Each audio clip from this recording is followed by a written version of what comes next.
Olá, tudo bom, amigos e amigas? Como vocês estão? Estamos começando mais um Conversa Ria. Essa Conversa Ria é o 5º episódio e será bem especial também, como as outras, que vai ser com o grande escritor Ferrez. Então, ele já está aqui. Eu vou chamá-lo daqui a pouco. Vou só chamá-lo aqui. Pessoal entrando. Já a entrada do Ferrez. Aguardando ele responder aqui. Olá, amigos. Sejam bem-vindas, bem-vindas. Deixa eu chamar ele aqui, Ferrez. Então, mais um episódio bem especial, bem querido, com Ferrez. Estou aqui chamando ele. Aí a gente vai conversar, vai entrar. Ferrez, querido Ferrez. Tudo bom? Tudo bom? Tá me ouvindo bem aí? Tô ouvindo bem. E você, tá ouvindo? Tranquilo?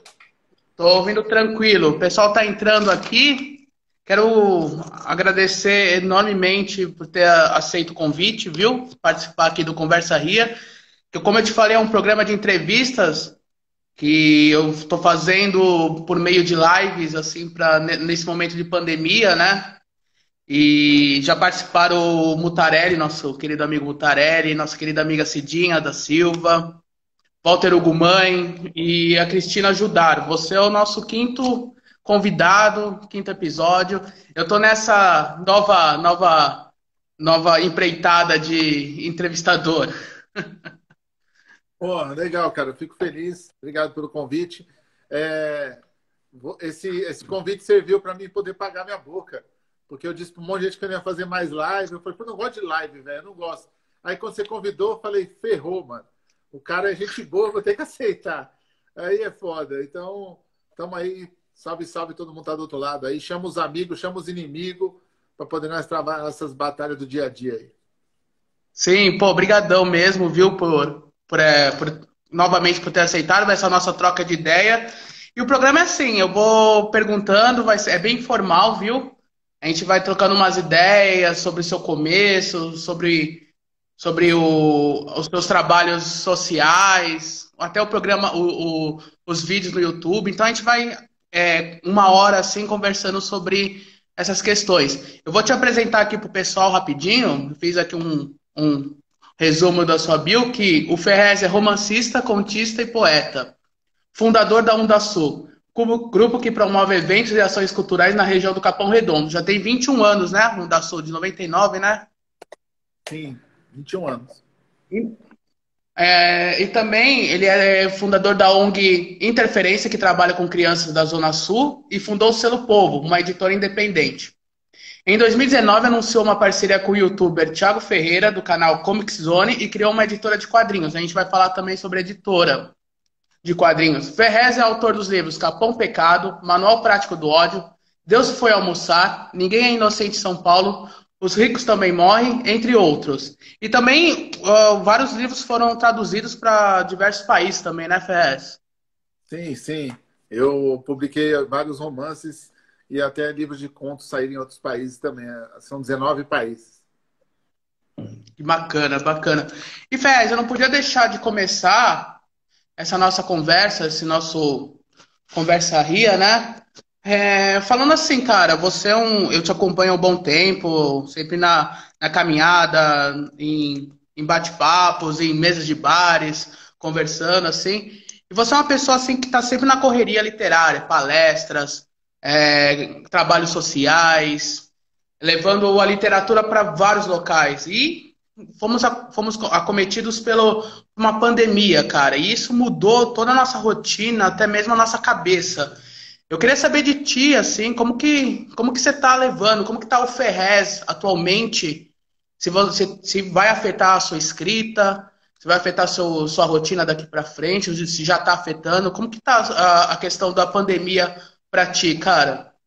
Cara, falando sinceramente, no começo até me ajudou. É triste falar isso, mas no começo me ajudou porque aí eu consegui colocar as coisas em ordens. Eu estava com uma fila de leitura gigante, que nunca tem tempo, você vai comprando, ganhando coisas, e amigos vão escrevendo e vão doando coisas. no final, com o canal também, eu estou recebendo muito livro de editora, tal, para ler, para comentar, e perdi o controle disso. Então, entre escrever e ler, essa pandemia me fez sossegar e falar, ó, puta, agora você vai ficar. Então, os primeiros 40 dias, assim, tirando o Corre na ONG lá, que a gente faz trabalho com as cestas e alimentação das crianças, tirando isso, eu fiquei 40 dias em casa e fiquei focado mesmo nas minhas coisas mesmo. E até hoje também estou, assim, eu venho para a editora, fico aqui focado e volto para casa.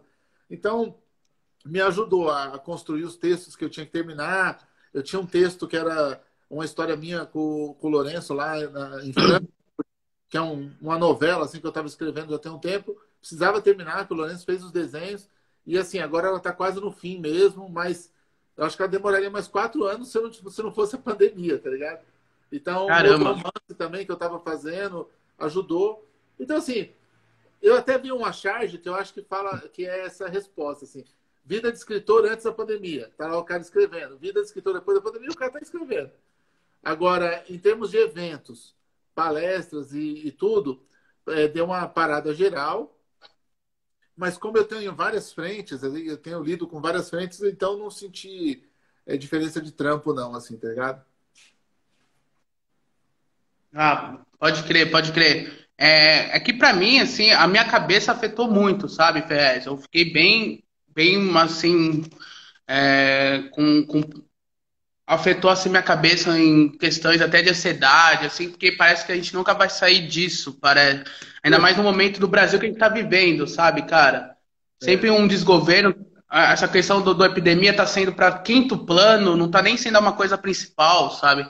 Então isso me afetou um pouco a mente, até mesmo para ter concentração, assim, de escrita e assistir filmes, outras coisas, assim, ler também, assim, um pouco. E na escrita, você está conseguindo escrever? Está tendo umas ideias? Assim, você falou que você conseguiu terminar um trabalho junto com o Tarelli. Como está assim, observando essas questões do Covid? Então, eu tinha esses romances que estavam meio inacabados, né? Essa novela que eu estou escrevendo e esse outro romance. E aí sim, deu para fazer. Porque também a gente para de correr para lá e para cá, a gente perde muito tempo à toa, mano.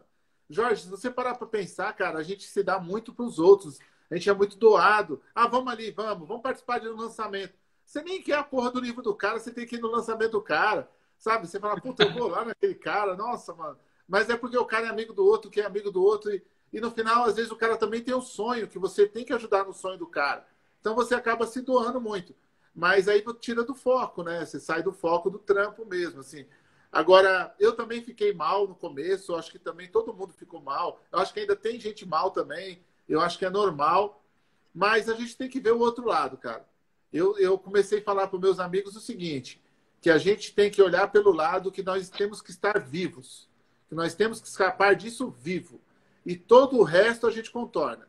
Livro, lançamento, blá blá blá, namoro, tudo contorna. Agora, sair vivo disso é o principal para qualquer guerreiro, qualquer guerreira que está nesse país hoje em dia.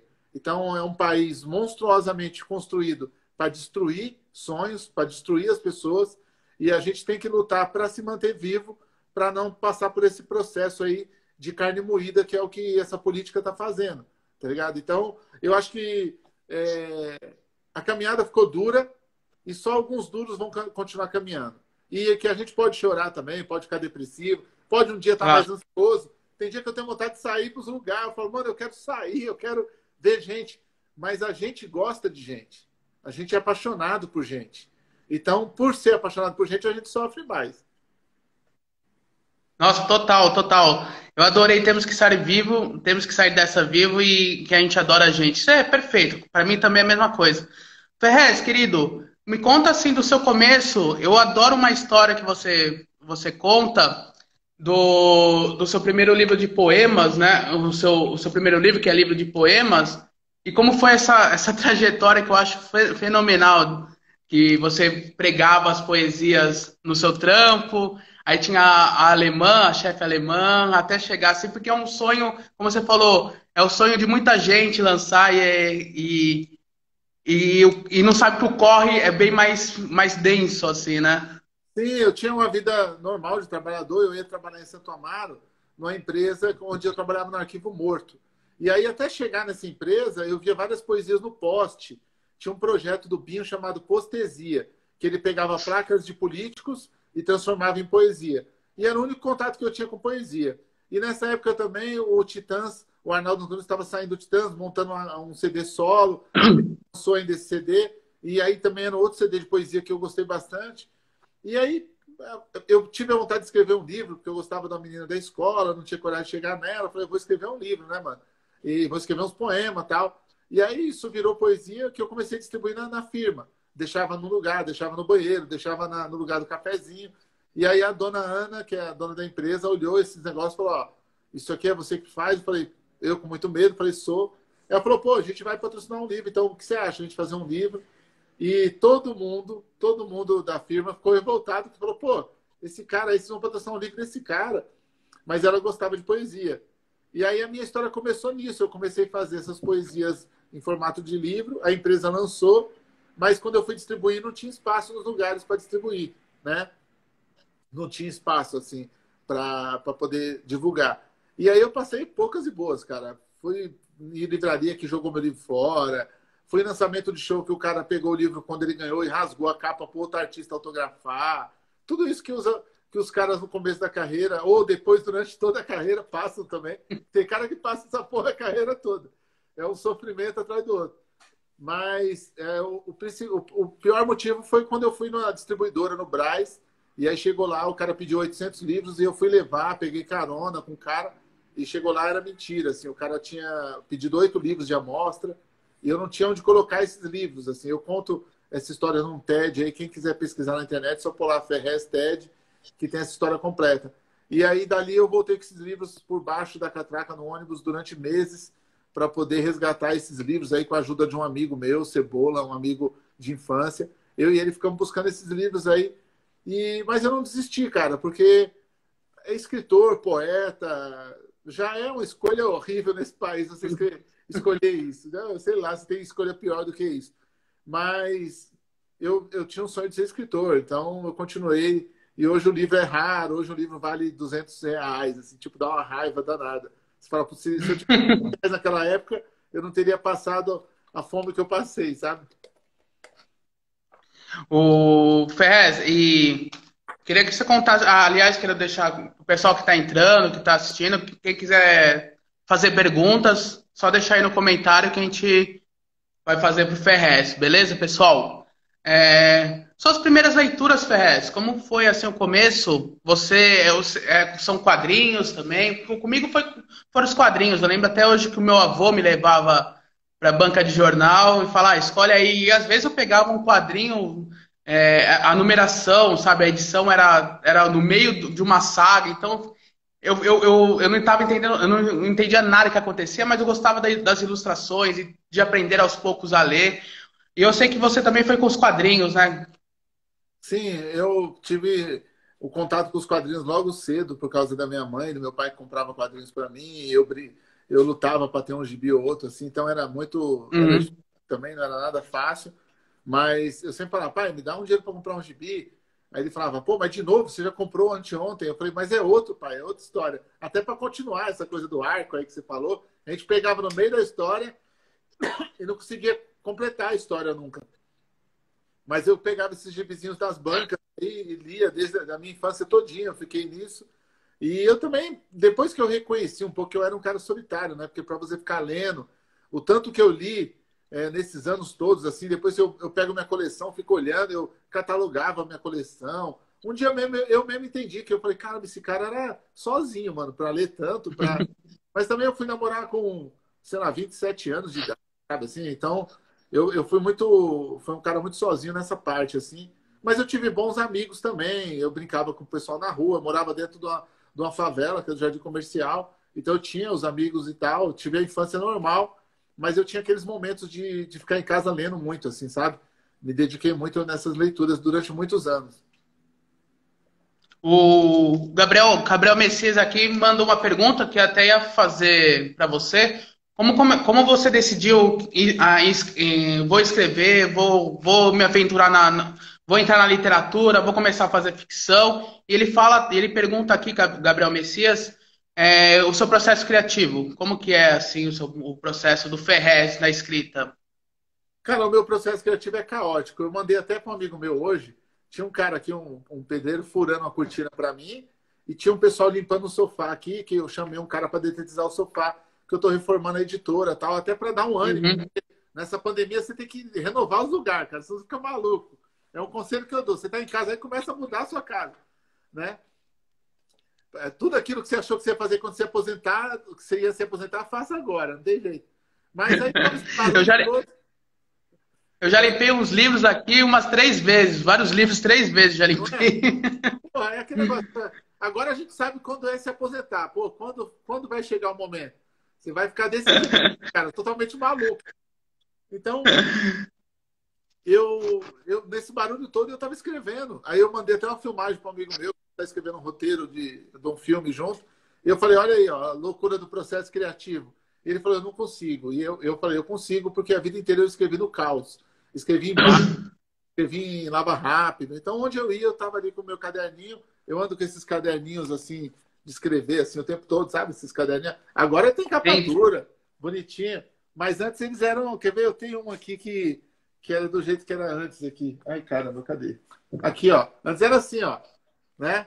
Escrevia nesses assim. E em guardanapos, em maço de cigarro. A vida inteira eu escrevi em vários papéis diferentes. Mas o meu processo é esse, cara. Se eu tenho uma ideia da voz do personagem, uma fala, eu guardo num papel. Pode passar 2 anos. Quando eu pegar e ler aquilo, eu vou saber que é daquele personagem que eu estou construindo. Isso é uma coisa que eu sei de cor, assim. E você já decide quando você começa o livro, esse aqui vai ser romance, ou esse aqui vai ser conto, ou esse conto ficou muito longo que eu quero me aventurar com esse personagem que eu estou fazendo e vai se tornar um romance. Como que você faz essa transição? Ah, vai ser romance, vai ser literatura infantil, como o da Esmeralda, né? E como que faz isso na sua mente, Ferrez? Pô, isso é pergunta de escritor mesmo, né? Não tem jeito. É pergunta de escritor. Só interessa quem escreve, né? Mas, na verdade, eu já fiz um romance, que é o Manual Prático Dodge, a partir de um conto. Eu escrevi um conto, fiquei com ele na cabeça, os personagens não queriam ir embora, e aí foi virando, foi crescendo, e de 5 páginas, eu ainda publiquei esse conto numa revista americana, e depois eu Ah, falei, que bom. dá para fazer um romance, assim, tinha até um final diferente, o conto e tal. E aí eu estiquei e convivi com aqueles personagens anos e anos. O romance é um segredo meu, que eu não conto muito para ninguém, fica para mim, sabe assim? E aí quando eu termino ele, eu falo, lancei. Aí todo mundo, ô, caramba, esse tempo todo você estava fazendo um livro, eu nem sabia, estava fazendo esse aqui, ó. Então, é muito bom quando um livro, quando você termina, mas é muito bom você estar no processo. E cada vez eu estou enrolando mais o processo, assim, que eu quero ficar mais dentro dele mais anos, assim, também. Também eu tenho notado que a população, de forma geral, como jornal, mídia, não tem dado foco para escritor nenhum, não tem dado espaço para gente, não tem resenha para os nossos trabalhos. Olha nós aqui, ó, falando no site de uma livraria, né? Por quê? Porque é o espaço que tem para a gente falar diretamente com o público. Mas um jornalista que tinha que estar tendo esse papo com a gente, intermediando nós dois, intermediando 3, 4 autores, mas essa voz pensante, essa voz ficcional do Brasil, ela está sendo abandonada há muito tempo. E aí é claro que você deixa de achar importante também e acaba demorando mais para fazer, sabe? Tem tudo isso também. Sim, claro. Olha que legal, o Michel Iacchini está aqui, o grande escritor, um excelente escritor. Ele quer saber de ti, Ferrez, se você pode comentar o seu diálogo com a obra do Hermann Hesse. Quando conheceu esse escritor e qual livro mais gosta dele? Que é o do Moby Dick, né? O Hermann Hum. Hesse. Não, o Herman Hesse, o Melville, que é do Moby Dick. Melville, desculpa, Melville. É do Moby Dick. Você vê, minha cabeça tá louca nessa pandemia. Então, estamos entre grandes, tá bom. Só não pode errar. Se você falar só Confundindo mais entre os grandes. aí eu desligava a live. Totalmente. Vai pra porra. Mas tá ali daí. Em termos de grandiosidade, tá bom. O Hermann Hesse, bom, primeiro o Michel Aquino é um cara que eu gosto muito. Eu tenho uma carta, uma declaração dele que ele deu numa revista, cortada e é feito um quadro aqui no meu escritório, porque é um cara que fez uma fala muito bondosa naquele depoimento dele ali, falando da importância do trabalho. Então, é um cara que eu gosto muito, é um cara que escreve muito bem, que as pessoas têm que prestar atenção nele mais, principalmente, né? Agora, o Herman Hesse, ele tem um papel muito importante na minha vida. Eu estava subindo a favela do Jangadeiro para ir na casa de um amigo meu, que hoje é polícia militar, e na época ele era desempregado e tal, a mãe dele tinha abandonado ele. Eu fui levar ali uma cesta básica, uma ajuda de alguns alimentos, com outro amigo meu, que também puxou esse bonde para ajudar, porque ele foi abandonado pela mãe, ele era uma criança ainda. E a mãe deixou alguns livros numa caixa de feira. E ele falou, meu, escolhe um livro aí para você pegar emprestado, porque minha mãe não veio buscar esses livros também.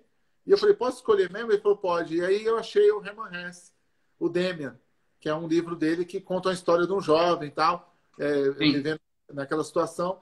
E aí eu peguei esse livro emprestado para ler, li e fiquei apaixonado por Herman Hesse. Daí em diante eu nunca mais abandonei Herman Hesse. Então, eu sempre recorri aí à Batalha da Vida, ao Jogo das Contas de Vidro, os livros, todos os livros de conto, o Kenup, que está saindo agora no Brasil, acabou de sair. Eu fiz um pós-fácil para o Kenup, agora que saiu no Brasil, um grande texto contando essa minha relação com o Hermann Hesse. E aí eu acabei indo para a Alemanha, e na Alemanha eu conheci um pouco das partes que ele andou, né? Fui perto do cemitério que ele foi enterrado, né? Que é perto de Kenup também. Então, assim, é um cara que me acompanhou, tem uma literatura muito diferente da minha, mas é um cara muito humano. O Hermann Hesse, não é à toa que o movimento beatnik, todo o movimento beatnik, todo o movimento que veio depois dessa geração beat, veio por causa do Hermann Hesse. O Hermann Hesse criou isso. O Hermann Hesse criou... ninguém... Se você pensar em qualquer cara hoje que ele se diz do movimento underground dos anos 60, 70, ele veio do Hermann Hesse. Entendeu? Ele foi totalmente influente nessa geração de pedir paz, de pedir um mundo melhor, né? Então, ele tem o Lobo da Steppe, tem Siddhartha, tem grandes clássicos, e é um autor que eu sou totalmente apaixonado, tanto que eu juntei dinheiro muitos anos para ter um original dele, autografado, e comprei, um amigo meu foi para os Estados Unidos comprar num leilão que ia ter lá na Suíça e tal, então eu queria ter um autógrafo do mestre, assim, um livro autografado. Cara, que demais, demais. Demais. Eu li o dele, o que eu li dele foi o Jogo das Contas de Vidros. Que eu li dele, que é formidável, eu adoro. É um, E. é um livro longo, é um livro que eu não recomendo para quem começar a ler ele, porque é muito longo. É, E é um livro, foi o último livro dele em vida, né? uhum. Sim, foi o último livro dele em vida. E ele te influenciou muito para escrever, para pelo menos começar aquele embrião do Capão Pecado? Vamos entrar no Capão Pecado, um romance maravilhoso, mais de 100 mil exemplares vendidos, né, Ferrez? Sim, é o meu best-seller. Eu acho que não, cara. Eu acho que de influenciar o Capão Pecado, eu acho que não. Assim, eu acho que se teve alguma influência, eu não tenho parâmetro para pesquisar isso, tem os caras que estudam isso. Se tiver alguma influência, é na coisa de humanizar os personagens, de tentar deixar o humano, as pessoas humanas mesmo, assim, de não julgar ninguém e tal, que é o que o Herman Hesse fez muito bem, né? Nos seus trabalhos ele faz muito bem isso. Mas eu acho que o Capão Pecado tem muita influência do rap nacional também. Então, é, eu devo isso pro rap também. Eu estava no momento ouvindo muito rap, eu ouço até hoje, e estava dentro do movimento hip hop. Então, o Capão Pecado tem 80% de DNA de rap, assim, sabe? E quando você decidiu, vou escrever, qual foi a primeira ideia do Capão Pecado? Como foi essa construção? Ferrez? Então, o Capão Pecado eu queria algo que fosse mais perto do meu povo, assim, porque eu estava lendo grandes clássicos e eu ia comprar um sebo ali usado em Santo Amaro mesmo, que era perto da minha casa, meia horinha da minha casa, assim. Então, mas eu não achava nenhum livro que conversava comigo. Eu não conhecia Maria Carolina de Jesus, não conhecia Lima Barreto, não conhecia nada. E também não tinha acesso a esses livros. E eu não achava que ninguém escrevia sobre periferia, sabe?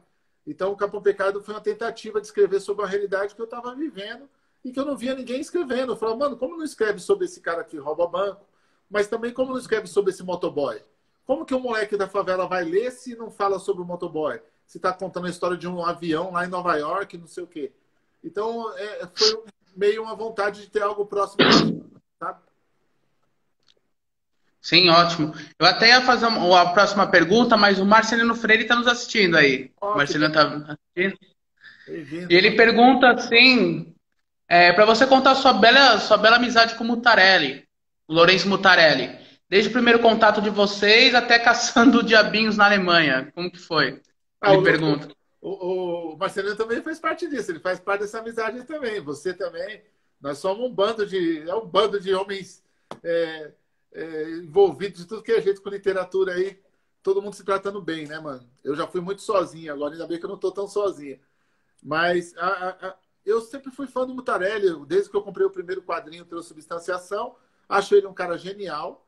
Continuo achando, depois desses anos todos, depois de conhecer ele, tenho certeza ainda. E, e é um cara muito generoso no que ele ensina, nos cursos. Além de ser um grande artista de várias gente, de vários focos diferentes, tanto na literatura como no desenho, como na arte final. E esse momento do Pegando Diabinhos é o que eu estou escrevendo nesse romance aí, nessa novela. E o Marcelino faz parte também. O Marcelino está lá no livro, porque a gente pega um determinado momento dessa máquina que custa 20 cents. Para quem não entendeu, é assim, é uma máquina que custa 20 cents nos Estados, na Alemanha, em Frankfurt. E a gente foi para lá como autores brasileiros fazer palestra, mas nós ficamos gastando dinheiro nessa maquininha tentando achar um demônio. Porque vinha um demôniozinho, assim, vinha um capetinha e a gente ficava tentando que ele caísse na maquininha, mas vinha chiquinha, vinha anel de dedo, tudo. E aí, num dessas coisas, veio um anel de plástico de uma caveira. E aí o Lourenço ficou doido. Nossa, você conseguiu o anel. Aí eu falei, mano, isso aqui eu vou te dar. Então ele, não, você dá para mim? Eu falei, depois eu vou ver. Depois eu vou ver se eu te dou. E ele tava doido e eu cheguei com o Marcelino, combinado, né? Falei, ó, Marcelino, isso aqui é para você, esse anel da caveira. Aí o Lourenço, pô, mas ele não tem a ver com a nossa brincadeira. Eu falei, tem. Ele é um autor que tem a ver. Aí nós tudo combinado. E o Lourenço ficou doido. Falou, porra, mano, que é isso? Nós que tava na maquininha. Eu sei, coisa de doido, velho. Autor brasileiro, maluco na Alemanha. Nós só se preocupávamos, enquanto os outros autores estavam preocupados com prêmio. Porque estava todo mundo só falando de prêmio. Não, não sei o quê, com prêmio, bababá, o moçada falando de prêmio, o outro lá falando de prêmio. Todo mundo só falando de prêmio.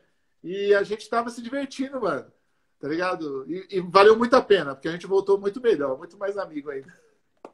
Não, e é interessante você ter falado isso, porque quando a gente se encontrava, eu, você, o Marcelino, o Lourenço e a Lucimar, a gente falava isso, porque acho assim que os escritores se encontram para ficar falando de literatura, né? Falar, oh meu Deus, ficar recitando. É legal assim, mas a gente se juntava, era até um grupo, a Luz de Velas, lembra que quando teve um apagão, a gente ficou jantando à luz de velas no restaurante.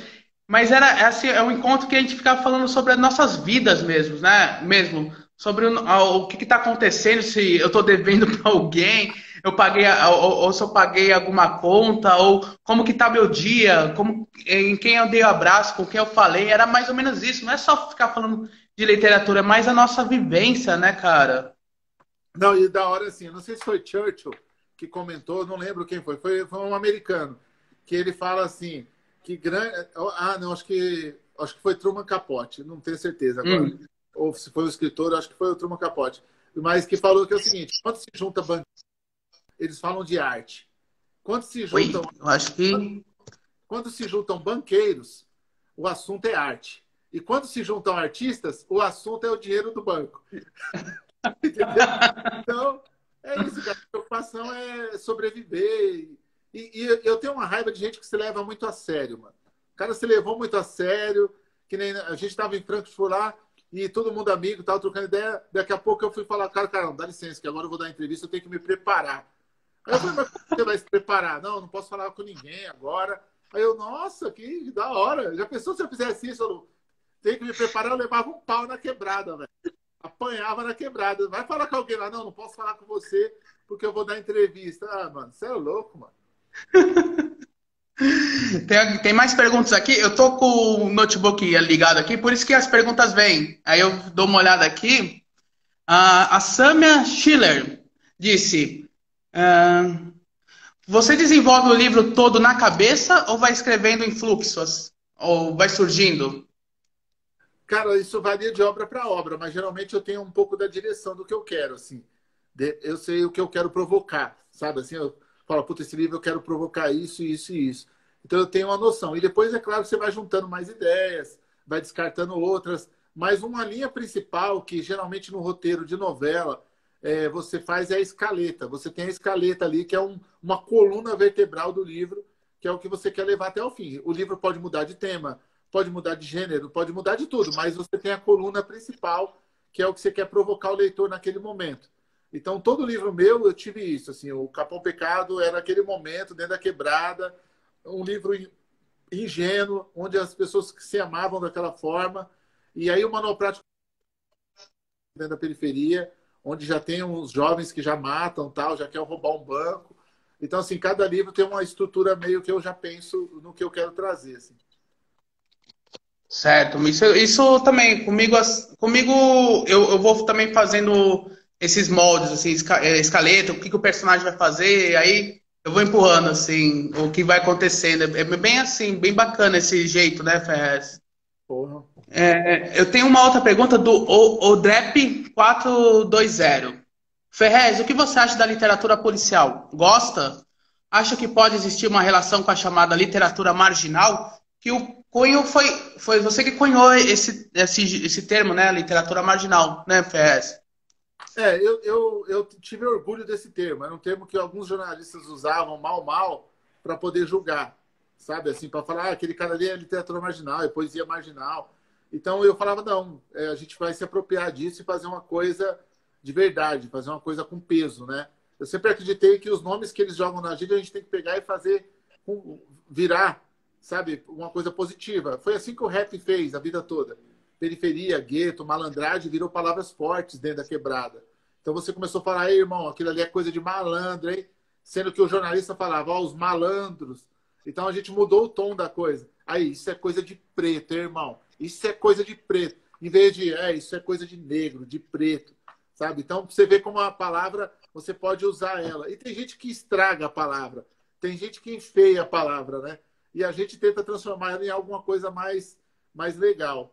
Mas eu gosto da literatura policial, eu gosto da literatura noir, eu gosto de ficção científica, eu acho que tudo tem relação e tudo se casa e tudo se contamina também, assim, tudo acaba se misturando. Quando é bem feito, quando é bem escrito e quando é mal escrito também, para divertir a gente. A gente merece se divertir também. E com essa questão da literatura marginal, com Deus foi almoçar é diferente. No livro você não aborda a relação da periferia, da comunidade, e fica muito da exigência do leitor ou mesmo das pessoas. Ah, porra, Ferrez, cadê a comunidade aqui? Cadê Capão aqui? Como que você leva isso? Porque é um cunho legal, você cunhou muito bem, assim, você gostou do termo literatura marginal, mas isso também não vem com o revés? Sim, vem quando a pessoa não entende, quer cobrar de você escrever só sobre aquele assunto. Mas Uhum. eu posso ser marginal, ser literário marginal, escrevendo sobre uma flor. Sobre como é a sobrevivência de uma flor dentro da quebrada, como que é a treta do cara levar aquela flor no ônibus, 2 horas de ônibus para poder chegar e dar para a mulher dele no Dia das Mulheres. Sabe, eu posso a gente pode ser o que quiser com esse tipo de literatura. É muito de onde você escreve, de onde você está no momento. Que hoje se fala, o pessoal diz o lugar de fala, né? Antigamente era da onde a gente fala. Assim, as coisas vão criando outros nomes e outros termos. Agora, Sim. assim, eu sou escritor, eu sou livre. Faço poesia, faço conto, escrevo sobre outros temas, escrevo muito sobre ficção científica também, escrevi quadrinhos. Eu não sou preso a esse tema, embora eu goste do tema, e eu acho que eu fico muito à vontade no tema, porque eu vivi esse tema durante 40 anos na minha vida. Assim. Então, para mim é fácil fazer. Quando eu vou para outra coisa, é mais difícil. Quando eu vou para uma literatura que eu tenho que fazer mais clássica e tal. E tem mais, não é porque é literatura marginal que não é bem escrita de jeito nenhum. Você tem que fazer uma Claro. história culta, você tem que ter um orador culto para escrever o texto, depois tem que ter as gírias, saber as gírias do momento, saber como se está falando, como criar a narrativa, como prender o leitor. Então, são técnicas que qualquer escritor usa da mesma forma, tá ligado? É que as pessoas geralmente não têm entendimento e acabam achando que é só um assunto sobre periferia e tal. E o Deus foi almoçar, eu tinha vontade de escrever sobre isso. Eu passei 8 anos fazendo uma guerra interna, a guerra dentro da cabeça. E nas favelas a guerra é dentro da cabeça também. Nas periferias, na classe média, na classe alta. Todo mundo tem a mesma guerra, entravada de formas diferentes, né? Cercadas de luxos ou não, mas a guerra é interna para todo mundo, mano. Total, total, concordo plenamente. Falando da literatura marginal, também foi o nome da revista, né? Do que saiu pelos meus caros amigos, que você organizou, e lá nomes incríveis que começaram na revista e se tornaram escritores atualmente. Isso foi no começo do século. Eu admiro o começo do século porque surgiram muitas coisas legais na literatura, sabe, Fé? E todo mundo fazendo o seu movimento, reverberando e reverbera até hoje, né, cara? Eu acho fantástico. Tem como você contar um pouquinho desse começo da revista que você organizou? Eu estava na Casa dos Amigos fazendo uma coluna mensal, logo no começo, assim, de 99 para o ano 2000, e eles falaram assim, ó, a gente não pode pagar muito, mas paga um pouco, e eu precisava muito de dinheiro, morando dentro da quebrada, desempregado, e é claro, porque é uma revista importante para a minha história, e aí eu comecei a fazer. Mas por quê? Porque eu dei uma entrevista para Caros Amigos e o público depois queria mais. Falou, meu, chama esse cara para escrever aí, tá ligado? O cara fala bem, escreve bem e tal. E aí me chamaram e eu fiz uma coluna. E aí, 2 meses que eu tava lá, eu falei, meu, vamos fazer uma revista de maloqueiro, só com cara da quebrada e mina da quebrada. Aí os caras falaram, meu, você é doido, isso não vai vender. E aí eu comecei a levar desenhos, fazer desenhos na quebrada e levar literatura marginal, LM e tal. E aí os caras falaram, puta, isso aí eu acho que dá uma coisa legal. E aí fizemos, na virada do 2000 para 2001, fizemos a primeira revista, que foi feita assim, mano, eu, Sochi, o Leprechal, eles desenhavam, eu levava um HD não, eu levava o computador mesmo, que era emprestado, eu não tinha computador, eu levava esse computador emprestado no ônibus, e do ônibus levava para a revista Caros Amigos. E aí da Casa dos Amigos eles pegavam os arquivos, editavam, arrumavam lá, e a gente voltava com esse HD para quebrada. Foi muito Cara, que sofrido. demais. Muito sofrido mesmo, mas a gente ganhou o primeiro prêmio que eu tenho aqui na minha estante, que é o APCA, que é da Academia Paulista dos Críticos de Arte, por essa revista, assim, feita com a gente passando dificuldade, tá ligado? E aí consegui ter contatos com autores do Brasil todo, eles me mandavam texto, me ligavam e falavam o texto no telefone, no orelhão, então eu tava lá no orelhão escrevendo no caderno, porque ninguém tinha celular, não tinha nada. Eu não tinha telefone na minha casa. Mano, foi só uma aventura louca, assim, catador de papelão, escrevendo texto, mandando em papelão, tá ligado? Fantástico. Foi foda, cara, assim. E aí isso meio definiu também a cena um pouco, porque a gente fez uma distribuição em banca de periferia no Brasil toda. Mapeamos as bancas de periferia e distribuímos isso. E aí muito autor acordou ali, falou, pô, isso aqui tem a ver comigo, esses desenhos, o jeito que é feito para favela, porque a revista era criada totalmente para favela mesmo. Cara, demais, demais, Fred, demais mesmo. Eu acho isso legal. Isso é legal que, além de reverberar, influencia as pessoas, cara. Eu acho que esse movimento. Eu pego mesmo o Marcelino tá aí, o Marcelino é uma pessoa inquieta.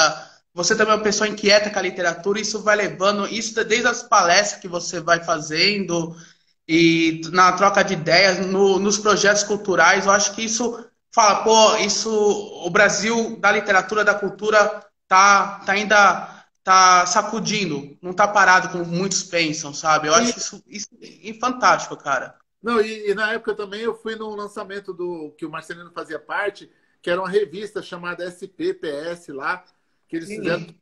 Tinha uma xícara, eu tenho essa revista até hoje.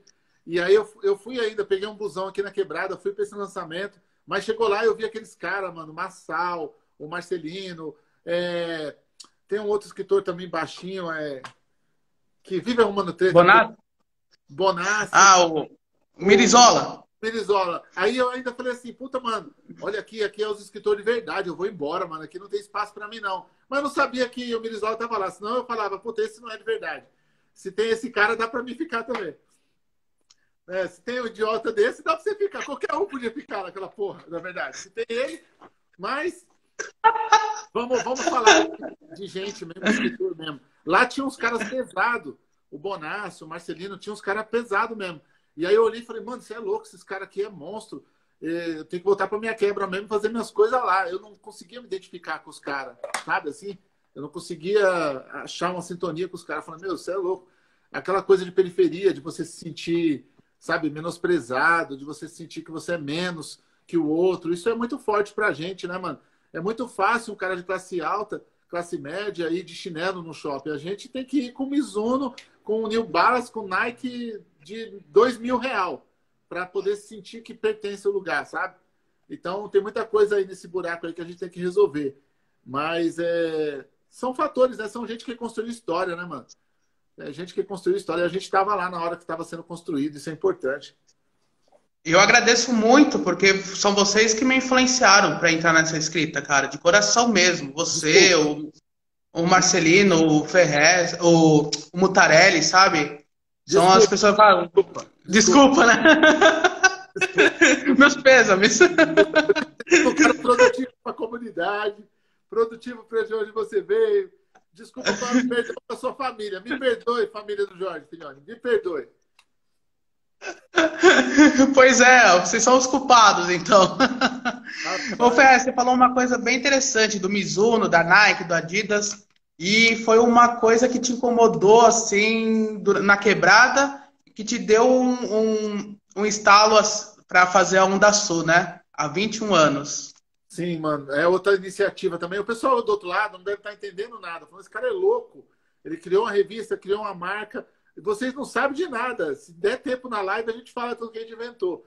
Mas a roupa também faz parte do protesto. Porque era outra coisa que eu queria. Eu queria camisetas, bonés com as minhas marcas, com as frases. E eu via o rap com as frases de rap e falava, não, a literatura tem que ter isso também. Nós temos que ter uma marca voltada para a literatura, para o conceito da rua. E aí eu criei essa marca com muita dificuldade também, na garagem da minha mãe ali, vendendo camiseta de uma em uma, fazendo no Brás, voltando para casa para vender. E a marca hoje completou 21 anos, emprega muita gente. Tivemos muitas lojas em shopping, a marca foi muito grande. E hoje é uma marca que tem muito respeito nas comunidades e tal. Tem um símbolo forte que muita gente gosta, tá ligado?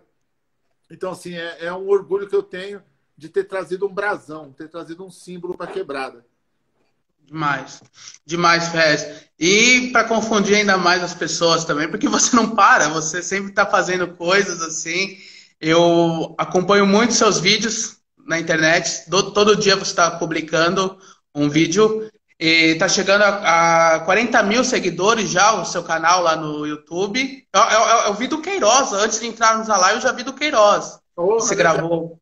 Eu vi agora há pouco. Eu tô... Finalmente acharam o Queiroz, finalmente acharam ele. Não, Jesus, agora começa o desmonte. Eu espero, eu espero. Mas assim, Eu quero falar. Fala, fala. é assim, o canal era uma tentativa, assim como eu tive um blog muito conhecido, depois que eu saí da Cara dos Amigos. Nós, escritores, a gente só muda de plataforma. A gente vai mudando de plataforma. A plataforma acabou, nós vamos dar outra. Acabou o fanzine, foi para revista. Acabou a revista, vai pro blog. Acabou o blog, vai pro YouTube. Entendeu? E acabou o YouTube, volta pro Facebook, sei lá. Instagram agora, estamos aqui no Instagram. Então, assim, que a nossa mensagem pode ser a mesma, evoluída, claro, sempre mais moderna um pouco, mas que ela caiba em várias plataformas para a gente mudar vidas. O impacto é na vida das pessoas.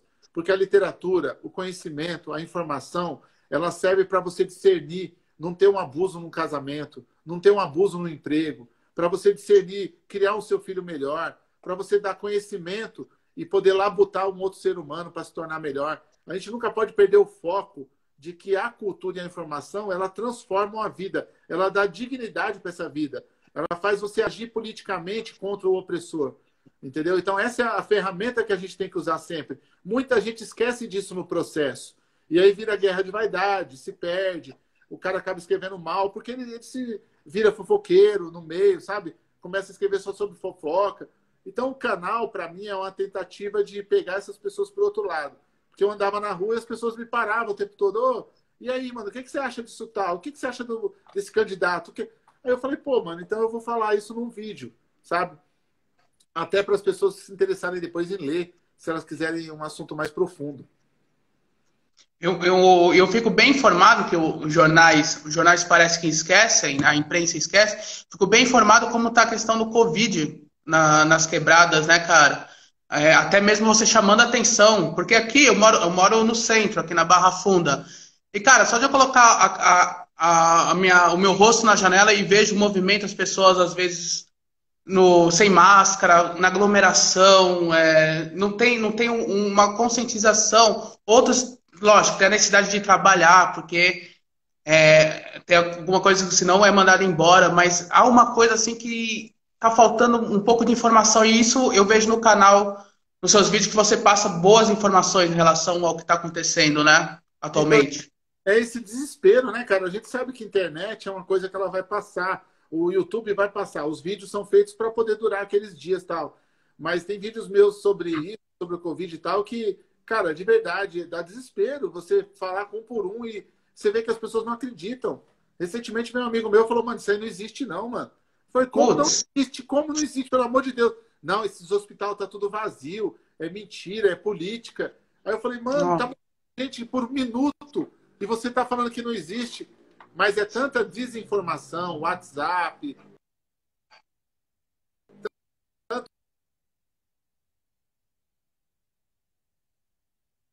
acabam entregando a vida aí à É própria que sorte. tá. O borrifador de álcool, as pessoas só andam com máscaras. Só a máscara não resolve. Mas dá desespero porque você não vê mídia nenhum falando disso. Exato, Fred, exato. Isso é preocupante, preocupante até mesmo pra gente.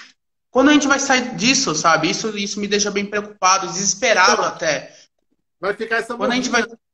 essa morrinha que não passa, nunca chega o ápice. Em todos os países aí do mundo chegou o ápice. Aqui não, aqui fica essa coisa, essa tragédia diária, né? Perpetuando, né? E ontem fez um mês que o Brasil está sem ministro da Saúde, sabe? É complicado demais, é complexo demais. E falando dessa questão, eu também quero saber assim, sobre os seus trabalhos sociais da ONG, que eu vi no vídeo Solução Trabalho Social também, essa questão da cultura e educação que você leva para os jovens aí de Capão, como que falar um pouquinho da ONG assim pra gente. Então, Jorge, eu acho assim, ó, de verdade, a gente ter a retórica é boa, ter a fala é bom, escrever sobre o assunto é bom, mas no meu caso eu também achei que tem hora que eu tinha que agir. Então, há uns anos atrás, há mais de 10 anos atrás, eu resolvi montar essa ONG, um projeto de referência, porque eu falei que eu consigo fazer. Em vez de eu comprar um carro, em vez de eu comprar um outro relógio, eu vou montar um projeto dentro da quebrada e vou distribuir os livros e vou fazer as pessoas estudarem lá. E depois de 10 anos, esse projeto hoje tem 7 professores, tem 2 cozinheiras. É um projeto bem grande aqui, tem 4 andares já na Zona Sul de São Paulo. E a gente abriga mais de 100 crianças que estudam lá, que tem aulas de 4 horas, em 2 horários diferentes, tem almoço. Então é um trabalho muito digno, chama ONG Interferência. Quem quiser pesquisar na internet aí, fica à vontade. A gente tem aula de reforço escolar, mas também tem aula de capoeira, tem aula de jiu-jitsu, tem aula de mosaico e tem aula de cultura negra. Ou seja, tem muita coisa dentro para poder formar essas crianças. E eu acredito muito que através da educação, da cultura, a gente possa fazer algo real. Falar é muito bom, agir politicamente é muito bom, mas a ação de ver a criança se transformando, eu acho que eu devia isso para o bairro. O bairro, ele não me deu nada financeiramente com o livro. O bairro me deu muito financeiramente com as roupas. A Undasul foi que me potencializou. O livro me deu moral para chegar nos lugares, para viajar. Mas a Undasul foi a grande transformação. E eu devia, para esse bairro específico, essa mudança. Porque não foi os rappers que compraram a roupa. Não foi os grandes revolucionários que compraram as roupas. Quem comprou a roupa foi o povo da quebrada. Foi o povo humilde, que trabalha de faxineiro, que trabalha de pedreiro, que foi lá e comprava o meu boné, comprava a minha camiseta. Então, para essas pessoas, esse projeto está de pé e sempre vai estar de pé enquanto existir a loja. Uma coisa sempre vai estar acoplada à outra, sabe? Fenomenal, fenomenal. Eu admiro demais. E E estamos chegando. desculpa te Pode falar, mas falar, desculpa. te cortar, mas eu não ganho nada. Eu não, como que eu te falo? Eu não dou nada. Na verdade, eu ganho muito, porque você chegar num projeto e vir 50 crianças te abraçar de uma vez, contente porque você foi lá, querendo te beijar, te trazendo bala, te trazendo, sabe, recado da mãe, que a mãe mandou um presente da Natura, um perfume. Eu ganho tanta coisa que depois eu tenho que ficar dando coisa lá na porta. Fala, ó, toma isso aqui, leva você para sua casa isso aqui. Então, é muito bom você, quem não tem essa realização, que vá procurar, porque é a forma mais bonita de você se realizar, é você doando. você recebendo um presente é muito bom, mas você doando, você vendo uma pessoa mudar a vida dela, intersecção sua, realmente não tem preço. E não tem nada de céu, de é agora, é fazer agora para ver o outro feliz agora, o outro menos triste agora. Maravilhoso, maravilhoso. E estamos já faltando uns 10 minutos para encerrar o programa, Ferrez. Queria que você falasse um pouco da Comic Zone. Vocês lançaram também o Capa Preta do Mutarelli, as três primeiros quadrinhos do Mutarelli, fora outros para o catálogo, que está começando agora aí. Fala um pouquinho. Ó, o Marcelino está falando aqui que a gente te ama. Também te amo, Marcelino. Amo você. O Roma também está aí, ó. Tem um músico, nossa, muito pesado, que é o Roma, que está aí também na live. Bom, a Comic Zone é uma editora que eu montei com o Thiago. Olha o que saiu hoje. Boca do Diabo, mano. Olha isso aqui. Tá ligado? Que capa linda! Capa linda! Essa capa é maravilhosa, né? E esse, por exemplo, esse autor aqui, o Boku, ele nunca saiu no Brasil. Boki, eu acho, sei lá, não sei falar a pronúncia. Nunca saiu no Francês? Brasil. É francês. Nunca saiu no Brasil. Então a gente traduziu a obra, né? Ó, e lançou aqui agora, acabou de sair. Lançamos capa preta também, essa coisa bonita aqui, ó. Procura na Ria Livraria aí, dá uma força para a livraria que você conhece. Não compra pela internet, não, compra pela livraria. Ó, e o Sherlock Times, ou seja, publicamos só quadrinho pesado, quadrinho bem feito, porque nós buscamos na Comic Zone a bibliodiversidade, que é você chegar no lugar e ter vários autores diferentes.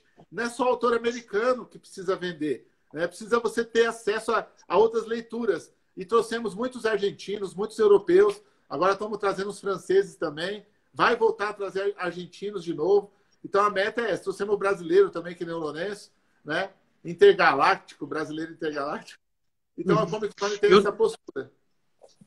E os franceses têm uma escola boa de HQs, né? A França. Cara, a Argentina, que é para mim o melhor quadrinho do mundo é na Argentina. Aí depois Que bom. para mim a Argentina, então a Argentina é o top dos top, cara. Se você descobrir depois do quadrinho argentino, você vai ficar besta. Mas a França tem muita gente boa, a Europa toda tem muita gente boa.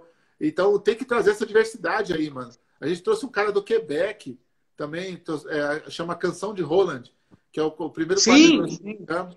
Então, assim, é trazer gente boa, cara, e fazer o público ter acesso a outro tipo de leitura. E até uma curiosidade, olha que louco. 2 dias antes de entrar no isolamento, na quarentena, estávamos reunidos lá, o pessoal da RIA, eu, o Marquinhos, a Morgana, o Ian e o Marcelino, que estava lá também trocando uma ideia com a gente. Eu quero deixar um beijo e abraço para todos e todas. A gente estava falando, nossa, vamos colocar os quadrinhos da Comic Zone aqui na Ria Livraria. Vamos colocar a capa preta, a canção de Roland. Aí eu falei pro Marcelino e pro Marquinhos, eu vou ligar pro Ferrez. Segunda-feira, era sexta-feira à noite já. Segunda-feira eu vou ligar pro Ferrez. Pá, aconteceu do isolamento, tivemos que fechar a livraria, cara. Mas vamos esperar tudo que voltar ao normal, cara. Eu vou pegar o telefone e eu vou querer muito o catálogo da Comic Zone lá. O Marquinhos também quer, aprovou também. Vai ser incrível, sabe? E o trabalho de ter uma livraria, só quem tem sabe o trabalho que é também, assim como ter uma editora, ter uma livraria. Então, vocês que estão aí na live, pega trechos dessa live, repercute, pega o link da Ria Livraria, multiplique por aí, porque não é fácil ter um comércio de livros.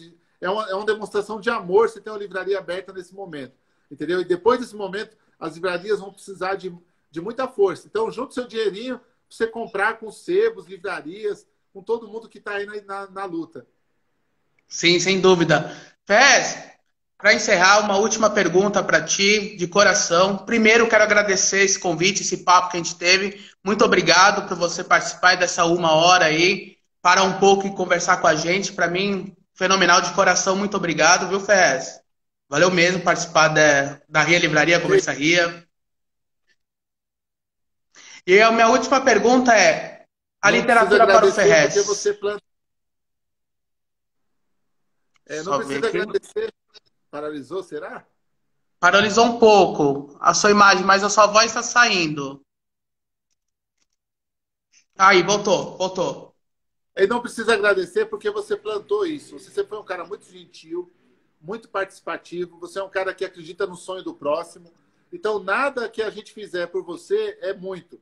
porque você demonstra muito carinho quando você vai nos eventos. Você é um cara que não tem medo de dizer que gostou da obra, que está apaixonado pelaquela palestra.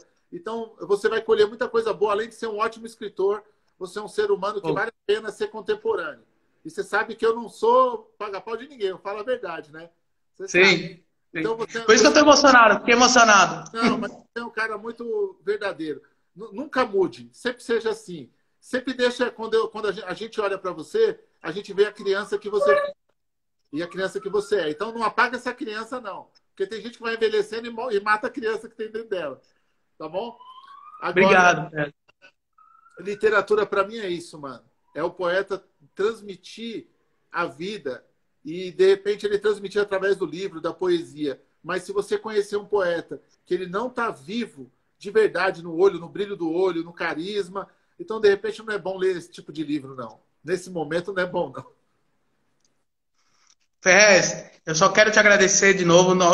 Obrigado por participar. Fique bem, que a gente vai sair dessa. Quero te abraçar, comemorar. A gente vai tomar umas, almoçar, encontrar nossos amigos e amigas. E só um aviso, pessoal. Depois dessa live, no feed do Instagram vai ter um Ria Indica. Sempre no programa do Conversa Ria, sempre tem uma indicação logo no final. Um vídeo de indicação pelo escritor e livreiro Ian Viedo. Ele vai indicar um livro. Então, no feed, eu vou subir daqui a pouco um vídeo dele indicando um livro para o pessoal depois do programa. Ferrez, muito obrigado. Um beijo enorme. Fique bem. Tudo de melhor para ti. E vamos tentar rir depois de tudo isso, tá bom? Isso mesmo. Fiquem vivos, rapaziada. Fiquem vivos para a gente superar isso aí. Tamo junto. Vamos ficar vivos. Vamos ficar vivos. Um beijo, viu? Um grande abraço. Beijão. Tchau, legal.